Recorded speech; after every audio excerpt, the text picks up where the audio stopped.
Hello and welcome back to another video. Today we're doing an indie sleaze inspired set on my client Amanda. Now, if you were involved in like kind of the Tumblr era, these references are all going to hit really hard for you because I feel so nostalgic for this timeline. Like Tumblr, lookbook.new, if you remember that was huge at that time. I literally, like, this was when I was thriving. I was having a great time. I forget how many followers I had on Tumblr, but enough that I was like, felt very successful, like maybe a couple thousand, which was huge for me. That was like my first dip into social media. And it wasn't even like I was posting anything personal. I was literally reposting. I think my Tumblr page was, what was it called? I can't remember. Anyways, but it was like my favorite pastime, aside from Sims. I think, what was it, Sims 2? I was always on Sims, but that tells you the era. Yeah, Tumblr was my favorite. So what kind of better thing to do than to lean into the revival of this like indie sleaze era, and you know, do some nails inspired by that time. A great time, in my opinion. I mean, as far as like fashion and aesthetic go, because it's a very different time. Yeah, so we'll dive right into that. I'm starting off by base coating, or like adding a base color to all of the nails. I like to mix different textures of gel, so I like doing a syrup gel, I like doing a solid gel all in the same set because I think it adds a nice texture to the set, especially when you're doing a mix and match. I really like mixing different things. If you have like an element of a cat eye as well, or a sparkle eye, I love that as well. So we're starting off here with this Union Jack nail. Essentially. These were inspired obviously by the Union Jack tights there. So I'm doing some custom colors on this nail. It's not going to be true to the flag, but you know, it's going to be true to this sepia toned picture of somebody's legs as best as I can. So just starting off by lining out the white, and then I'll work on top of that afterwards. Lots of the time if you're doing anything that would warrant an outline, if you do the color first and then you paint the main color on top of it, it's way easier than outlining. Just, you know, a heads up in case you were wondering. This nail has no reference image, but you'll know it when you see it. It's like, I don't even know what it's called, but it's like the keyboard style heart. I feel like this was just like the nail, not the nail, the symbol of that time frame. Like if you think of like, well, it depends on how old you are. Do you guys remember that S that you draw out the 6 lines and then you connect them and then you have that S? This feels like that, but in another timeline, you know what I mean?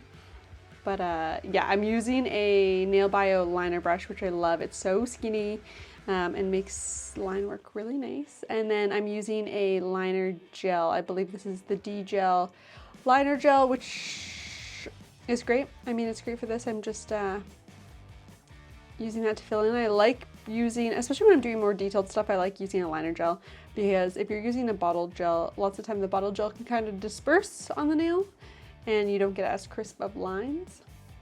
But this red here, this is a custom red I mixed because I was really trying to get like, not the perfect match to this image, but you know, a real like toned down, softened version of the Union Jack. Then I'm just going in with a bit of brown syrup gel, and I'm just kind of like using the brush to messily apply that in spots because we're doing a cheetah print nail, of course. What is, you know, the indie sleaze era without some cheetah print? Nothing, I'd argue. Let's just do a bit of that. And I'm just continuing, you're kind of watching my workflow, so I'm just continuing to bop back and forth between different nails. The Union Jack, I'm working in layers because I want to make sure, you know, none of the line work bleeds. This isn't a potted gel that I'm working with. It was just like kind of a gel polish, gel bottle color that I mixed, or a couple of them. So yeah, so I'm working in different stages. But then I've just grabbed some regular black bottled gel. For something like this, I wouldn't use a liner gel. This can just be a bit messy.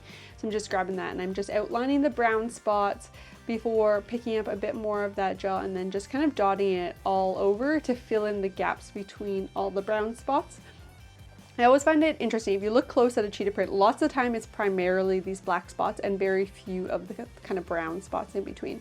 And then of course, tights were such a big thing during the like Tumblr era. So, I mean, aside from like the Union Jack, there was polka dots, obviously. Galaxy printed tights, those were crazy. Ripped up tights, I loved those with a pair of Levi's cut off shorts that I probably bought at Urban Outfitters. And then this skull top. I mean, this was probably one of my favorite DIYs I did. Definitely, I think I maybe was wearing this when I was like 17. But yeah, you basically like, there was so many DIYs coming in the form of like t-shirt DIYs. So the skull one was a great example of that, just kind of easy to do. Or you would cut the waistband off of your t-shirt and you'd essentially like pick the stitching. And so it would all unravel and you'd have like this big like webbed back of loose strands. Also did that. Yeah, that was an easy one. Definitely loved it. But yeah, it was certainly a time, especially a time for DIYs. The DIYs back then weren't what they are now because we didn't have access to as many, I mean, social media was so different. There weren't videos. Everyone was uploading to TikTok to show how to do something. So the DIY situation was a little bit more, I don't know, it traveled in a different way. You had to like see it and then you had to like deep dive to figure out how people did it.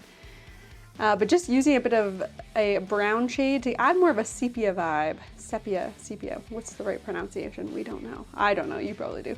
And then adding a black aura and then some black, just like light airbrushing for a bit of depth or a bit of a, you know, a bit of a vibe. And then sealing all that airbrushing in with just a clear coat. You can totally work right on top of your airbrushing, but if you mess up, then when you wipe off that mess up, you also wipe off your airbrushing, you know, because we don't use gel polish and acetone in this house, and neither should you. This is an acrylic, skin-safe airbrush paint. We love it. Then just going in with a non-wipe here because we're going to be applying some silver chrome.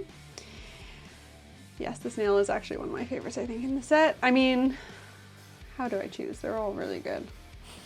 I may be biased, but again, Tumblr era, everything was covered in like little star sequins and then scanned in your printer, which I loved. I personally used to use like little, I don't know, little bedazzle stickers, and I would cover prints and then I would rescan them. That was a fun time. Just going in with some silver chrome on that gray nail there, and then I'm going to grab some of the Ivy Fix Pro and just paint some of that Ivy Fix gel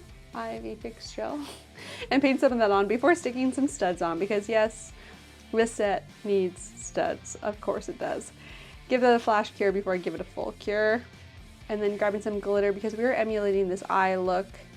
So just focusing that right on the airbrush aura. And then back to this chrome nail. We're going over it with a sheer black. This is one of my favorite things to do, especially when you have texture or raised elements on chrome, because the darkness really seeps into all the nooks and crannies and adds a lot more depth and makes it look a little bit more worn. Then just grabbing some more of that Ivy Fix gel and doing a couple little dots there because we have to add our eyebrow piercing, duh. So adding that eyebrow piercing there, which is just like, I love it. So many people told me that this was their favorite nail, and I love that. I think it's great. It's like, that would be a set that would look great on its own. And then just going over my little stars there, capping them all in, making sure they're all secure, throwing some gel on there before throwing that hand into the light for a cure. And then we're adding our belly button ring. I mean, it's not, obviously not an actual belly button ring, but it's a charm with a dangly bit. So, you know, that's what we're gonna use. And it is so cute. Yeah, I love that nail. And then of course, more studs. Just what this nail needs, more studs. So actually it was actually convenient that this design ended up on this nail because this nail had a bit of a crack in it. So I was like, what better than to reinforce with little pieces of metal. So just doing that, pressing that into the Ivy Fix that I laid below. And then we start capping things in. So I'm just going over the chrome with a clear gel, making sure that's all secure. Going back over those silver beads again with some more Ivy Fix, because anything, especially anything with metal or any charm or anything that has a finish on it, you definitely want to cap that in because you don't want to risk them tarnishing, or I don't know, sometimes they go weird colors, especially like metal based ones. If the gel breaks on top of that, sometimes you can get weird and, you know, green inside of. Gross. Yeah, we want to avoid that. Then once I'm satisfied with everything being capped in fully, then we're gonna go in and start top coating. This is definitely a favorite set that I've done recently. Let me know what you guys think down below. Also, don't forget to like and subscribe if you haven't already. And hype. I don't know what hype is. but if you could hype me, I think it helps. I don't know. Somebody needs to fill me in. Maybe I need to Google what does hype mean, but yeah, I'd appreciate it. And also, every time I post a video and I forget to tell you to like and subscribe, my mom texts me and says, don't forget to mention to like and subscribe. So shout out, Mom, this one's for you. I hope you appreciate it. I appreciate all of you for watching. I hope you enjoyed this set. Let me know if there's anything you want to see below, and I will catch you in the next video.